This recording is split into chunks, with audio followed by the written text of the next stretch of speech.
Hi friends, today we are going to deal with the double entry system, rules of accounting and types of accounts.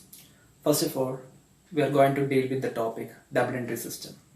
We all know the father of accounting or modern accounting is Luca Pacioli, an Italian.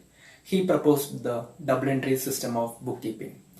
According to double entry system of bookkeeping, every transaction has two aspects. First one is receiving aspect and second one is giving aspect. Receiving aspect can be called as debit and giving aspect can be called as credit. That is, for every transaction there must be two aspects, and for every debt there must be an equivalent corresponding credit, and for every credit there must be an equivalent debit also, and the total debit should be always equal to total credit. These are all about the double entry system of bookkeeping. Okay, next, rules of accounting or rules of debit or credit. We can classify all the items into 5 categories. First one assets, second one liabilities, third one capital, fourth one expenses or losses, and fifth one income or gains. First of all, assets. Assets are the properties that are owned by the business, and when there is increasing asset we should debit, and when there is decreasing asset we should credit. That is the accounting rule for assets. And next one, liabilities. Liabilities are the debts to the outsiders, and when there is increasing liabilities we should credit, and when there is decreasing liabilities we should debit. And next one, capital. It is same as liabilities because it is the debt to owners. So when there is increase in capital we should credit, and when there is decrease in capital we should debit. And next one, expenses or losses.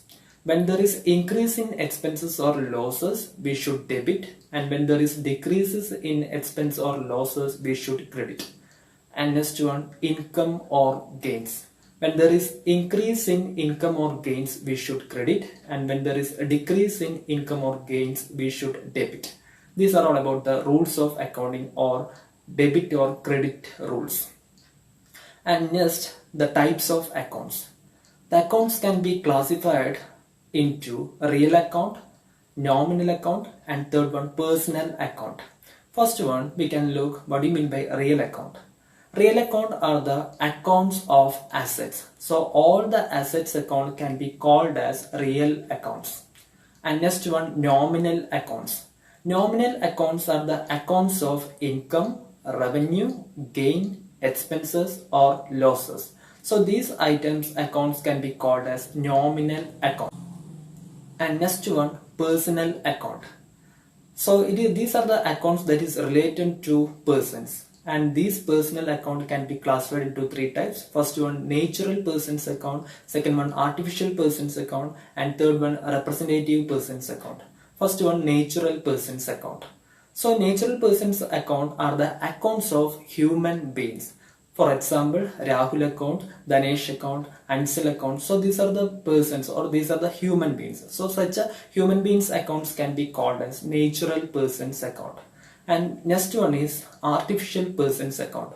We all know that the company is an artificial person created by law. Likewise, other institutions may be created by law.